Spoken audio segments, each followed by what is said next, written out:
আচ্ছা মেয়েরা, আমরা অ্যান অ্যাস্ট্রোলজার্স ডে পড়ছিলাম, একেবারে শেষ অংশে এসে উপস্থিত হয়েছি আমরা।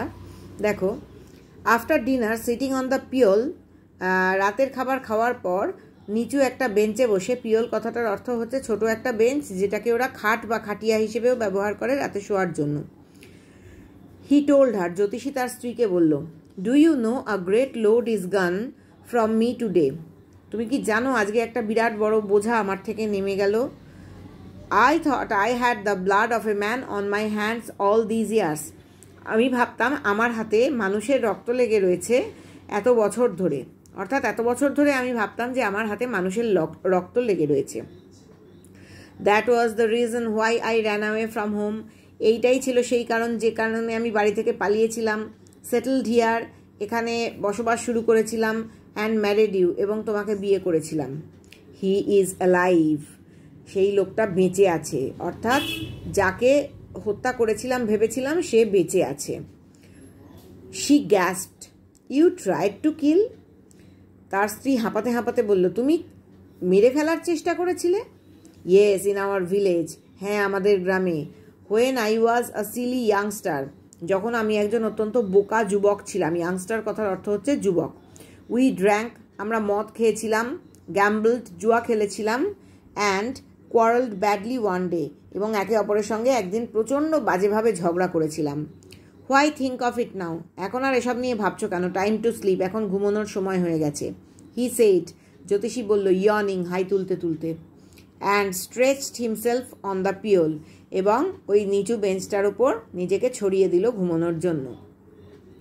অর্থাৎ আশা করি এইখানে বুঝতে পারছো যে এই যে do you know a great load is gone from me today, তুমি কি জানো যে আমার ওপর থেকে একটা বিরাট বোঝা নেমে গেছে।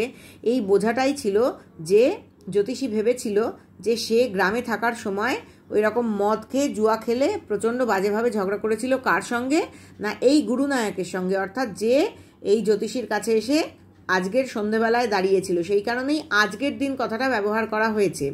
আজকের দিনে জ্যোতিষীর কাছে এসে দাঁড়িয়েছিল এবং জ্যোতিষী উঠে আসার ঠিক আগের মুহূর্তে যার সঙ্গে দেখা হয়েছিল, এবং জ্যোতিষী ওই যে সবুজ আলোর ঝলকটা ছিল, সেই সবুজ আলোর ঝলকেই এই লোকটাকে চিনতে পেরেছিল গুরুনায়ক বলে। না হলে কোনো জ্যোতিষী এত হাত দেখতে পারে বা এত ভবিষ্যৎ বলতে পারে না যে সে লোকটার নাম পর্যন্ত জেনে যাবে।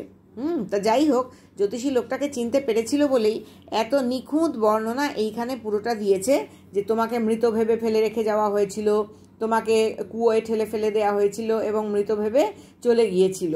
তারপরে গুরুনায়ক বাকিটা বলল যে সে আসলে মরেনি, সে মরেই যেত যদি না একজন পথচারী তাকে ওখানে দেখতে পেত এবং উদ্ধার করত। তো এই যে ঘটনাটার দ্বারা জ্যোতিষীও জানতে পারল যে সে যাকে মেরে কুয়োয় ফেলে দিয়েছিল, ওই ছুরি ঢুকিয়ে বুকের মধ্যে ছুরি ঢুকিয়ে দিয়েছিল, কতটা মারাত্মক মানে মানুষ মারার চেষ্টা সে করেছিল, যে ছুরি বুকের মধ্যে ঢুকিয়ে দিয়েছিল এবং সেই অবস্থায় ওই লোকটাকে গুরুনায়ককে সে কুয়োর মধ্যে ফেলে দিয়েছিল। এবং সে যেহেতু গুরুনায়ককে চিনতে পেরেছিল, সেই জন্য নিজে বাঁচার পথ কি চালাকির সঙ্গে করলো দেখো, মনে করে দেখো। এর আগে আমরা পড়েছিলাম যে তুমি আর কখনো দক্ষিণে আসবে না, তুমি যদি বাড়ি থেকে বেরো তাহলে বিরাট বড় বিপদ তোমার জন্য অপেক্ষা করছে। অর্থাৎ এই লোকটাকেও ভয় দেখিয়ে রাখলো গুরুনায়ককে যে ও যদি বাড়ি থেকে বেরোয় তাহলে ওর জন্য বিরাট বড় বিপদ অপেক্ষা করছে। এই ভয়টা পেয়ে গেলে গুরুনায়ক আর কোনোদিনই জ্যোতিষীকে খুঁজতে আসবে না, তার হত্যাকারী বা যে অ্যাটেম্প টু মার্ডার বা হত্যা করার চেষ্টা করেছিল যাকে, বলল তুমি আর কখনোই দক্ষিণে আসবে না। এবং এই সমস্ত চালাকি করা কথাবার্তা বললো, কপালে ছাই লাগিয়ে নাও, বাড়ি চলে যাও, দক্ষিণমুখ হবে না আর কখনো ইত্যাদি, কেননা নিজেকে বাঁচানোর জন্য। আর তার সঙ্গে কি বলল যে লোকটাকে তুমি আর কখনোই পাবে না, কেননা লোকটা মরে গেছে। এটা একটা মিথ্যে গল্প, কারণ ও তো নিজেই সেই লোক যে মারার চেষ্টা করেছিল, জ্যোতিষী নিজেই সেই লোক যে মারার চেষ্টা করেছিল। কিন্তু গুরুনায়ককে সে কি বলে সান্ত্বনা দিল যে লোকটা আগেই মরে গেছে, পরপারে চলে গেছে। কিভাবে মারা গেছে, যে সে ট্রাকের চাকার তলায় পিষ্ট হয়ে মারা গেছে এবং সেই কারণেই তুমি আর পাবে না, ও অত্যন্ত সঠিক মৃত্যু পেয়েছে। তাহলে গুরুনায়কও নিশ্চিন্ত হয়ে গেল যে যার ওপর প্রতিশোধ নেবার জন্য গুরুনায়ক এতদিন ধরে এখানে ওখানে ঘুরে বেড়াচ্ছিল এবং খুঁজে বেড়াচ্ছিল লোকটাকে, সেই লোকটা লরির চাকার তলায় পিষ্ট হয়ে মারা গেছে। তো সুতরাং গল্প এইখানেই শেষ হলো যে জ্যোতিষী এতদিনে নিশ্চিন্ত হলো যে সে আসলে মানুষ হত্যা করেনি এবং লোকটা বেঁচে আছে, সুতরাং সে এখন নিশ্চিন্ত জীবন যাপন করতে পারে।